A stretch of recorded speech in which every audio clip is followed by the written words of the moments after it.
How do you motivate yourself to edit with a backlog of films to make? Welcome to You Asked, our short form podcast where we answer questions that you have submitted. If you would like to submit a question, head over to howtofilmweddings.com/survey. And one of the questions in there we are pulling from what is one question that you could ask John or Nick. Today's question, how do you motivate yourself to edit with a backlog of films to make, was submitted by Zach Perry from Lemon Tree Films. Before I dive in and answer this question, I want you to know about our friends over at the Creative Cabana that do website and branding. They do incredible work. If your website is in need of some branding, some refresh, just make it better so that you are speaking directly to the clients that you want to work with, I recommend heading over to howtofilmweddings.com/creative, and you can get in touch with Austin and his team over at the Creative Cabana. So now let's jump over into this question. How do you motivate yourself to edit when you have a massive backlog? Now, this is something that can be stifling. Having a big backlog can be such a frustration. It can be something that really, makes you question, makes you want to quit, right? It can make you really want to just give up. And then whenever you have a big backlog, sometimes you get that wedding, you get that film, you do something and you are so excited about it. But if you have 5, 10, 12, 15 edits in your backlog, it can make it just really frustrating because you want to edit that one that you're so excited about, but you have all these other ones ahead of it in the queue.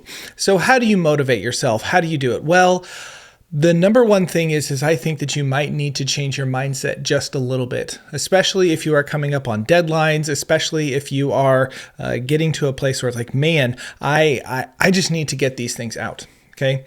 And I would kind of put your edits into two different bins, all right? We're going to have the pay the bills bin and we're going to have the portfolio bin. Okay, out of those weddings that you have to edit, are there any ones that you know are going to be a massive portfolio piece for your film? And I would dog ear that.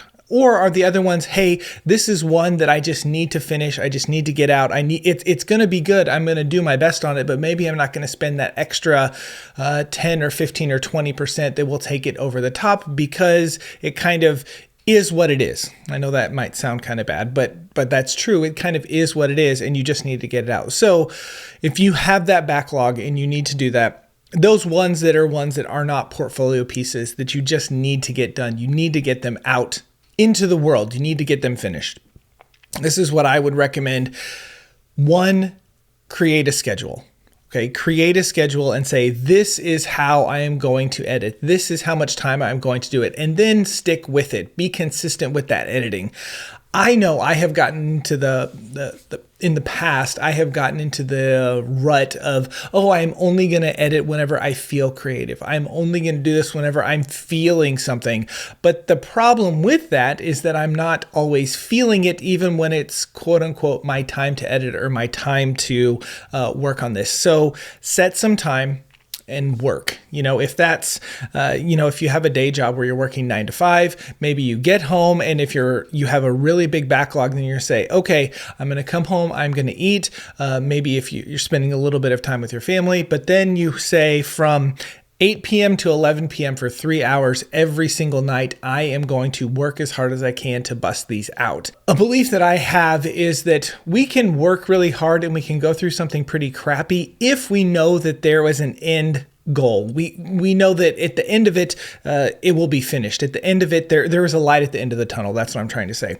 So if you sit down and you're like, okay, for the next 4 months, I am going to work an additional 3 or 4 or 5 hours a day to try to knock this out. We can do that if we set our mind to the fact that, okay, here is my goal. Here is the time that I have to accomplish it. And we work through it day by day, piece by piece, time by time. The problem where I think that we get really discouraged and it makes us want to quit whenever we have a backlog is that there is no end in sight. You always have 15 in your backlog. You always have 10 in your backlog, and you can never break free of that. So create some sort of editing time frame, some sort of editing schedule, and then stick with it.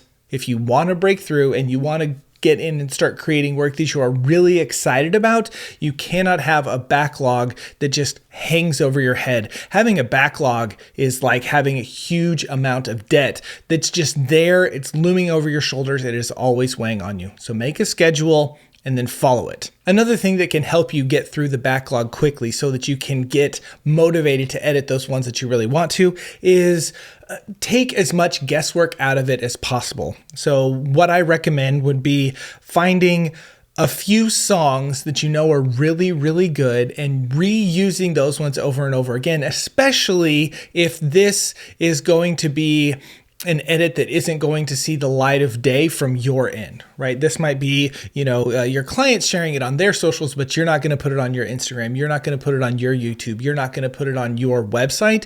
And so reusing songs is going to be a good way to do that. Another thing is kind of set up some sort of framework, some sort of template where, okay, I know I am going to open up with some vows. Then I'm going to go to what the officiants say. I'm going to find something that the best man or the maid of honor or someone said at speeches, and then I do the kiss.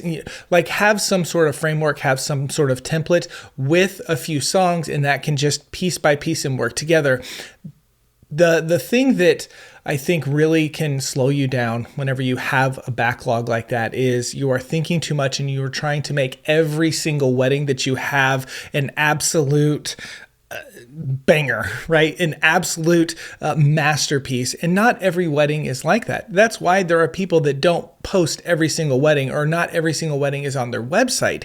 It's because not all the weddings fall into that category. That's why I said break them up into, kind of pay the bills ones and portfolio weddings, right? And then as you are working through that, if you are sticking with your schedule and then you get to those weddings that are going to be portfolio pieces, now you can spend a little extra time and a little extra energy working on them. But if you really want to stay motivated, if you want to work through that backlog, those are a couple of suggestions that I have. Number one, just making that decision. Is this going to be a portfolio piece or pay the bill? Number two is going to be set some sort of schedule, right? I'm going to edit every day from this time to this time and then stick with it. And then the last one is going to be have some sort of framework with it, right? Have some sort of template with it where this is where I'm going to start. This is where it's going to be in the middle, and this is where it's going to be with the end, and have a few songs that you can maybe pull from and just reuse those so that you're not using your brain power trying to figure that out. And then at the end of that tunnel, you get through that, you finish your backlog, or you get it down pretty low, you get kind of caught up, and now you are able to be a lot more creative. So I hope that helps you stay motivated to get through your backlog. I have been there. I think from the years of 2015 to 2018 or 2019, I had a backlog of at least 8 to 10 deep, and it was so overwhelming. It just was crushing to me. So I understand that, but I wish that I would have done that early on and understood some of those things about the films that I was creating. So that was You Asked for the week.